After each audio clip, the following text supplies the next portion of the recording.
ನಮಸ್ಕಾರ ಸ್ನೇಹಿತರೆ, ನಾನು ವಿಜೇತ್ ವಸಿಷ್ಠ ಟೆಕ್ ಅನ್ವೇಷಣೆ ಯೂಟ್ಯೂಬ್ ಚಾನಲ್ನಿಂದ. ನಿಮ್ಮ ಬಳಿ ಏನಾದರೂ ಆಂಡ್ರಾಯ್ಡ್ ಫೋನ್ ಇದ್ದು ಹಾಗೆ ಮತ್ತೊಂದು ಲ್ಯಾಪ್ಟಾಪ್ ಆಗಿ ನೀವು ಮ್ಯಾಕ್ ಬುಕ್ ಅಥವಾ ಐಮ್ಯಾಕ್ ಅನ್ನು ಯೂಸ್ ಮಾಡ್ತಾ ಇದ್ದೀರಾ ಅಂತಂದ್ರೆ ನೀವು ಒಂದು ಪ್ರಾಬ್ಲಮ್ನ ಫೇಸ್ ಮಾಡಿರಬಹುದು.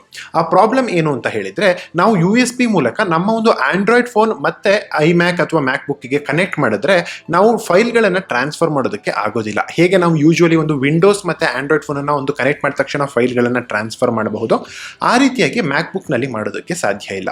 ಇನ್ಫ್ಯಾಕ್ಟ್ ನೀವು ಕನೆಕ್ಟ್ ಮಾಡಿದಾಗ ಫೈಲ್ಗಳನ್ನ ಟ್ರಾನ್ಸ್ಫರ್ ಮಾಡೋದು ಹೋಗಲಿ, ನಮಗೆ ಆ ಒಂದು ಮೊಬೈಲ್ ಕನೆಕ್ಟ್ ಆಗಿದೆ ಅಂತಾನೆ ಆ ಒಂದು ಫೈಂಡರ್ ಅಪ್ಲಿಕೇಶನ್ನಲ್ಲಿ ಶೋ ಆಗೋದಿಲ್ಲ. ಸೊ ಹೇಗೆ ನಾವು ಈಸಿಯಾಗಿ ಒಂದೇ ಕ್ಲಿಕ್ನಲ್ಲಿ ಡ್ರ್ಯಾಗ್ ಆ್ಯಂಡ್ ಡ್ರಾಪ್ ಮೂಲಕ ನಾವು ಫೈಲ್ಗಳನ್ನು ಟ್ರಾನ್ಸ್ಫರ್ ಮಾಡಬಹುದು ಅನ್ನೋದನ್ನು ಇವತ್ತಿನ ಈ ಒಂದು ವಿಡಿಯೋದಲ್ಲಿ ನಾನು ನಿಮಗೆ ತಿಳಿಸ್ಕೊಡ್ತೀನಿ. ಸೊ ಇನ್ನೂ ಇದೇ ರೀತಿಯ ಇಂಟ್ರೆಸ್ಟಿಂಗ್ ಟೆಕ್ ವಿಡಿಯೋಸ್ಗಾಗಿ ಟೆಕ್ ಅನ್ವೇಷಣೆ ಚಾನಲ್ನ ಸಬ್ಸ್ಕ್ರೈಬ್ ಮಾಡೋದು ಮರಿಬೇಡಿ ಅಂತ ಹೇಳ್ತಾ ಇವತ್ತಿನ ಈ ಒಂದು ವಿಡಿಯೋನ ಶುರು ಮಾಡೋಣ. ಈ ರೀತಿಯಾಗಿ ಆಂಡ್ರಾಯ್ಡ್ ಇಂದ ಮ್ಯಾಕ್ ಬುಕ್ಕಿಗೆ ಅಥವಾ ಮ್ಯಾಕ್ ಬುಕ್ ಇಂದ ಆಂಡ್ರಾಯ್ಡ್ಗೆ ನಾವು ಫೈಲ್ಗಳನ್ನು ಶೇರ್ ಮಾಡ್ಕೊಳ್ಬೇಕು ಅಂತಂದ್ರೆ ನಾವು ಒಂದು ಅಪ್ಲಿಕೇಶನ್ನ ಮ್ಯಾಕ್ ಬುಕ್ನಲ್ಲಿ ಇನ್ಸ್ಟಾಲ್ ಮಾಡ್ಕೊಳ್ಬೇಕಾಗತ್ತೆ.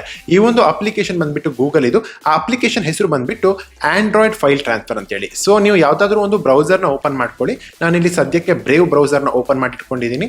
ನಾವಿಲ್ಲಿ ಆಂಡ್ರಾಯ್ಡ್ ಫೈಲ್ ಟ್ರಾನ್ಸ್ಫರ್ ಫಾರ್ ಮ್ಯಾಕ್ ಅಂತ ಸರ್ಚ್ ಮಾಡ್ತಾ ಇದ್ದೀವಿ. ಸೊ ಫಸ್ಟಿಗೆ ಒಂದು ವೆಬ್ಸೈಟ್ನಲ್ಲಿ ಆ ಒಂದು ಅಪ್ಲಿಕೇಶನ್ ಬಂದಿದೆ, ಅಲ್ಲಿ ಕ್ಲಿಕ್ ಮಾಡಿಕೊಂಡು ಡೌನ್ಲೋಡ್ ಮಾಡ್ಕೊಳ್ಳಿ. ಒಂದೇ ಕ್ಲಿಕ್ನಲ್ಲಿ ಅದು ಡೌನ್ಲೋಡ್ ಆಗುತ್ತೆ. ಇದು ಒಂದು .dmg ಅಂತ ಒಂದು ಫೈಲ್ ಫಾರ್ಮೆಟ್ ನಲ್ಲಿ ಇರುತ್ತೆ. ಇಲ್ಲಿ ನೋಡಿ ಡೌನ್ಲೋಡ್ ಆಗಿದೆ. ಸೊ ನೆಕ್ಸ್ಟ್ ಇವಾಗ ಇದನ್ನ ನಾನು ಇನ್ಸ್ಟಾಲ್ ಮಾಡ್ಕೊಳ್ಬೇಕು. ಜಸ್ಟ್ ಆ ಫೈಲ್ ಲೊಕೇಶನ್ ಅನ್ನ ಓಪನ್ ಮಾಡ್ಕೊಳ್ತಾ ಇದ್ದೀನಿ. ನೋಡಿ ಇಲ್ಲಿ ನಂದು ಇದು ಸದ್ಯಕ್ಕೆ ಡೌನ್ಲೋಡ್ಸ್ ಅನ್ನುವಂತ ಇದರಲ್ಲಿ ಬಂದಿದೆ. ಸೊ ಅದ್ರ ಮೇಲೆ ಡಬಲ್ ಕ್ಲಿಕ್ ಮಾಡ್ತಾ ಇದ್ದೀನಿ. ಓಕೆ, ಸೊ ಅದಾದ್ಮೇಲೆ ಈ ರೀತಿಯಾಗಿ ಅಪ್ಲಿಕೇಶನ್ ಕೇಳ್ತಿದೆ. ಯೂಶುವಲ್ ಇನ್ಸ್ಟಾಲ್ ಮೆಥಡ್, ಅದ್ರ ಮೇಲೆ ಮತ್ತೆ ಆ ಒಂದು ಐಕನ್ ಮೇಲೆ ಡಬಲ್ ಕ್ಲಿಕ್ ಮಾಡಿ. ಸೊ ಇನ್ಸ್ಟಾಲ್ ಆಗುತ್ತೆ. ಇನ್ಸ್ಟಾಲ್ ಆಗಿ ಆದ್ಮೇಲೆ ಕ್ಲೋಸ್ ಮಾಡಿಬಿಡಿ. ಡನ್. ಇವಾಗ ನಾವು ಇನ್ಸ್ಟಾಲ್ ಮಾಡಿ ಆಗಿದೆ. ನೆಕ್ಸ್ಟ್ ಏನು ಮಾಡೋ ಅಗತ್ಯ ಇಲ್ಲ. ಯೂಶುವಲ್ ಆಗಿ ಹೇಗೆ ನಾವು ಮೊಬೈಲ್ನ USB ಮೂಲಕ ಕನೆಕ್ಟ್ ಮಾಡ್ತೀವಿ ಲ್ಯಾಪ್ಟಾಪಿಗೆ, ಆ ರೀತಿಯಾಗಿ ಮಾಡಿ ನಮಗೆ ಶೋ ಆಗುತ್ತೆ ಕನೆಕ್ಟೆಡ್ ಅಂತ. ನಮ್ಮ ಒಂದು ಮೊಬೈಲ್ನಲ್ಲಿ ಅಲೋ ಅಂತ ಕೊಡಬೇಕು. ಫಸ್ಟಿಗೆ ನಾವು ಫೈಲ್ಗಳನ್ನು ಟ್ರಾನ್ಸ್ಫರ್ ಮಾಡ್ತಾ ಇದೀವಿ ಅಂತ. ಅದಾದ್ಮೇಲೆ ಯೂಶುವಲ್ ಆಪ್ಷನ್ಸ್ ಏನು ಕೇಳುತ್ತೆ, ವಿಂಡೋಸಿಗೆ ಕನೆಕ್ಟ್ ಮಾಡಿದಾಗ ಫೈಲ್ ಟ್ರಾನ್ಸ್ಫರ್, ಚಾರ್ಜ್ ಓನ್ಲಿನ ಅಥವಾ ಕ್ಯಾಮ್ರಾ ಓನ್ಲಿನ, ಈ ರೀತಿಯಾಗಿ ಅದರಲ್ಲಿ ನಾವು ಫೈಲ್ ಟ್ರಾನ್ಸ್ಫರ್ ಅಂತ ಕೊಡಬೇಕು. ಅದಾದ್ಮೇಲೆ ನೋಡಿ ಇಲ್ಲಿ ಓಪನ್ ಆಗಿದೆ. ಆಟೋಮೆಟಿಕ್ ಆಗಿ ಓಪನ್ ಆಗಿಲ್ಲ ಅಂದ್ರೆ ನೀವು ಕೆಳಗೆ ಗೂಗಲ್ ಫೈಲ್ ಟ್ರಾನ್ಸ್ಫರ್ ಇದು ಆ ಒಂದು ಐಕನ್ ಇರುತ್ತಲ್ವಾ, ಆಂಡ್ರಾಯ್ಡ್ ಇದು ಐಕನ್ ಇರುತ್ತೆ, ಅದ್ರ ಮೇಲೆ ಕ್ಲಿಕ್ ಮಾಡಬೇಕು. ಓಕೆ, ಸೊ ಅದಾದ್ಮೇಲೆ ಈ ರೀತಿಯಾಗಿ ಮೊಬೈಲ್ನಲ್ಲಿರುವ ಎಲ್ಲ ಫೋಲ್ಡರ್ಗಳು ಶೋ ಆಗುತ್ತೆ ನೋಡಿ. ಸೊ ಇದರಲ್ಲಿ ಒಂದು ಬ್ಯಾಡ್ ಥಿಂಗ್ ಇದೆ, ಏನಂತಂದ್ರೆ ಡೈರೆಕ್ಟ್ ಆಗಿ ಮೊಬೈಲ್ನಲ್ಲಿರೋ ಫೋಲ್ಡರ್ಗಳು ಓಪನ್ ಆಗೋದಿಲ್ಲ. ನೀವು ಕಾಪಿ ಮಾಡ್ಕೊಳ್ಬೇಕಾಗತ್ತೆ ನೀವು ಓಪನ್ ಮಾಡಬೇಕು ಅಂತಂದ್ರೆ.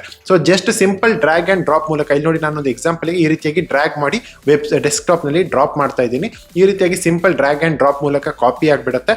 ಅದಾದ್ಮೇಲೆ ನಾವು ಓಪನ್ ಮಾಡಬಹುದು. ಬಟ್ ಡೈರೆಕ್ಟ್ ಆಗಿ ಮೊಬೈಲ್ ಫೈಲನ್ನು ಮ್ಯಾಕ್ ಬುಕ್ ಓಪನ್ ಮಾಡೋದಕ್ಕೆ ಆಗೋದಿಲ್ಲ. ಓಕೆ, ಸೊ ಹೇಗಿತ್ತು ಇವತ್ತಿನ ವಿಡಿಯೋ? ಈ ವಿಡಿಯೋ ಇಷ್ಟ ಆಯ್ತು ಅಂತ ತಿಳ್ಕೊಳ್ತೀನಿ. ಇನ್ನು ಇದೇ ರೀತಿಯ ಇಂಟ್ರೆಸ್ಟಿಂಗ್ ಟೆಕ್ ವಿಡಿಯೋಸ್ಗಾಗಿ ಟೆಕ್ ಅನ್ವೇಷಣೆ ಚಾನಲ್ ಸಬ್ಸ್ಕ್ರೈಬ್ ಮಾಡೋದು ಮರಿಬೇಡಿ ಅಂತ ಹೇಳ್ತಾ ನಾನು ಮುಂದಿನ ವಿಡಿಯೋದಲ್ಲಿ ಸಿಗ್ತೀನಿ. ಧನ್ಯವಾದಗಳು.